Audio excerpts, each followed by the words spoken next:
আপনি জানেন প্রভু যীশু খ্রিস্ট কি বলেছেন? প্রভু যীশু খ্রিস্ট ব্যক্ত করেছেন যে তুমি প্রতিদিনের প্রয়োজনের জন্য প্রার্থনা করো।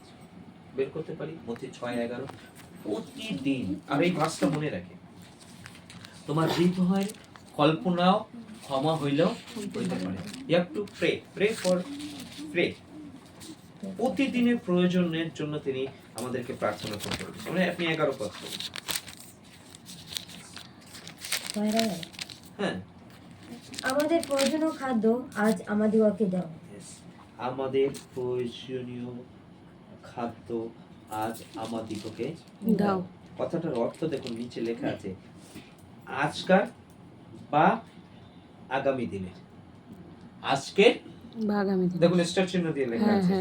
যীশু খ্রিস্ট ব্যক্ত করেছেন যে তুমি প্রতিদিনের যেটা প্রয়োজন তার জন্য তুমি প্রার্থনা করো। আর তার প্রমিসটা দেখুন, 31 পদ পড়ি। অতএব ইয়া বলিয়া ভাবিত হইও না যে কি ভোজন করিব বা কি পান করিব বা কি পরিব, কারণ পরজাতিরাই এই সকল বিষয়ে চেষ্টা করিয়া থাকে। তোমাদের স্বর্গীয় পিতা তো জানেন যে এই সকল দ্রব্যের তোমাদের প্রয়োজন আছে। This is the promise. আর কি বলছে? সর্বপ্রথম তাহার রাজ্য ও ধার্মিকতার বিষয়ে চেষ্টা করো, তাহলে ওই সকল দ্রব্য তোমাদিগকে দেয়া হইবে। সেই জন্য দেখুন 34 পদে দেখুন প্রমিসটা কি লেখা আছে। অতএব এ কালের নিমিত্তে ভাবিত হইও না, কেননা কল্য আপনার বিষয় আপনি ভাবিত হইবে, দিনের কষ্ট দিনের জন্য যথেষ্ট।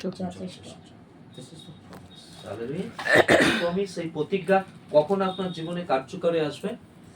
ফিলিপ যে কথাটা বলছে 8:22, তোমাদের অন্তঃকরণে ভাব তুমি কি করো? দুষ্টতা হইলেও তুমি প্রার্থনা করো ঈশ্বরের কাছে। ঈশ্বর এটা করতে পারে, যদি করে তাহলে তুমি তার অনুগ্রহ দান করো। এবং তার শেষে দেখুন লেখা আছে আপনারা অভিজ্ঞ, আপনারা পবিত্র আত্মায় পরিপূর্ণ, আপনারাই আমার জন্য প্রার্থনা করুন, আপনারাই আমার জন্য প্রার্থনা করুন। হালেলুয়া।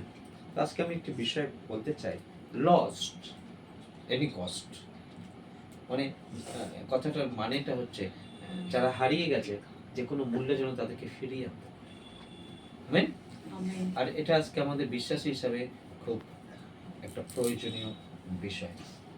আপনি বের করুন মার্ক পুস্তক 2 অধ্যায়।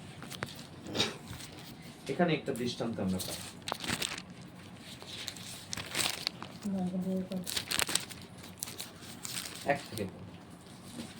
1 থেকে 5 পদ। মার্ক 2 অধ্যায়। প্রভু যীশু পাপও ক্ষমা করিতে পারেন। কয়েক দিবস পরে তিনি আবার কফরনহুমে চলিয়া আসিলেন। শোনা গেল যে তিনি ঘরে আছেন, আর এত লোক তাহার নিকটে একত্র হইল যে দ্বারের কাছেও আর স্থান রহিল না। আর তিনি তাহাদের কাছে বাক্য প্রচার করিতে লাগিলেন।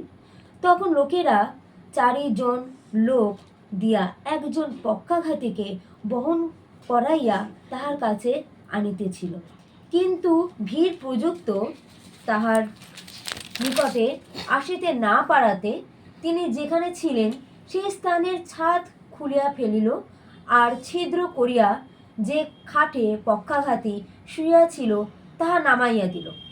তাহাদের বিশ্বাস দেখিয়া যীশু সেই পক্ষাঘাতীকে কহিলেন, বৎস, তোমার পাপ সকল ক্ষমা হইল। আমেন। আমেন। জীবন্ত ঈশ্বরকে ধন্যবাদ দিই।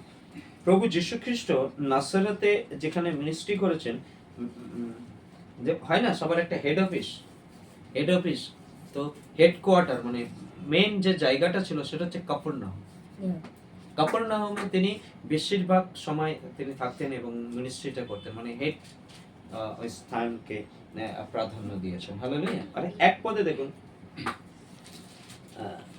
শোনা গেল যে তিনি ঘরে আছেন। যীশু খ্রিস্ট ঘরে আছেন। কোথাকার ঘরে?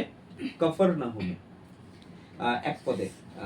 এবং 2 পদে দেখুন, আর এত লোক তাহার নিকটে একত্র হইল যে দ্বারের কাছেও আর স্থান রইল না, আর তিনি তাহাদের কাছে বাক্য প্রচার করতে লাগলেন।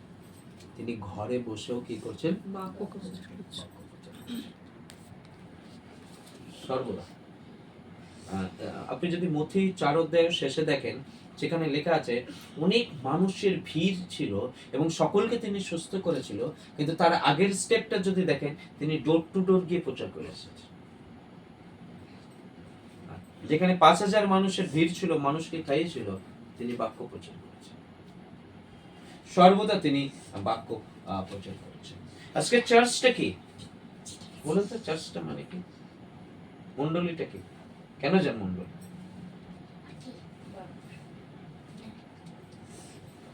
মণ্ডলীতে গেলে অনেকটা কিছু বোঝা যাবে, পরিপক্ক হওয়া যাবে, যার জন্য মণ্ডলীটা কি?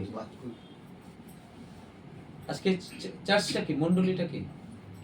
মণ্ডলীতে দুটো জিনিস হয়, আরাধনা আর বাক্য কিছু আর বাক্য শোনা। এর বাইরে আর কোনো কিছু নাই। যেন ঈশ্বরকে আমরা ধন্যবাদ দিই। মিরাকেল কি জিনিস? আমি মিরাকেল, আমি পরিবর্তন হয়েছি, এটাই মিরাকেল, এটাই সাক্ষ্য। এর থেকে বড় মিরাকেল আপনার জীবনে আমার মনে হয় না হবে, আমার জীবনে হবে। আমার আত্মা পরিবর্তন করেছে, আমি পাপের ক্ষমা পেয়েছি, দিস ইজ আ মিরাকেল। ঈশ্বরের সব থেকে বড় অলৌকিক কার্য হচ্ছে আমার পাপ আমি স্বীকার করেছি, আমার হৃদয় আমি যিশুকে স্থান দিয়েছি, আমার জীবন পরিবর্তন হয়েছে, দিস ইজ দ্য মিরাকেল। আর এই কারণে আমার জন্য চার্চ ইজ আ ফেলোশিপ। আর চার্চ মানে কি? আমাকে ডাকা হয়েছে ওখানে একত্রিত করার জন্য। আমি জগতে ছিলাম, আমাকে পৃথক করা হয়েছে, আই এম দ্য চার্চ। আর সেখানে শুধুমাত্র যিশু খ্রিস্ট, উইদাউট জিসাস নাথিং। যিশু ছাড়া আর কিছু নেই। যিশু কি? বাক্য। যিশু কি? আরাধনা। যিশু কি? টেস্টিমনি। দিস ইজ দ্য সাক্ষ্য। Hallelujah. আর কোনো কিছু নাই। হালেলুয়া। Yes. তো যিশু খ্রিস্ট সেদিন ঘরে ছিল কফরনাহুমে, আর সে সেখানে বাক্য প্রচার করতে লাগলেন। আর আমরা লুক 5 অধ্যায় দেখি, তিনি সমুদ্রের পাড়ে যখন বাক্য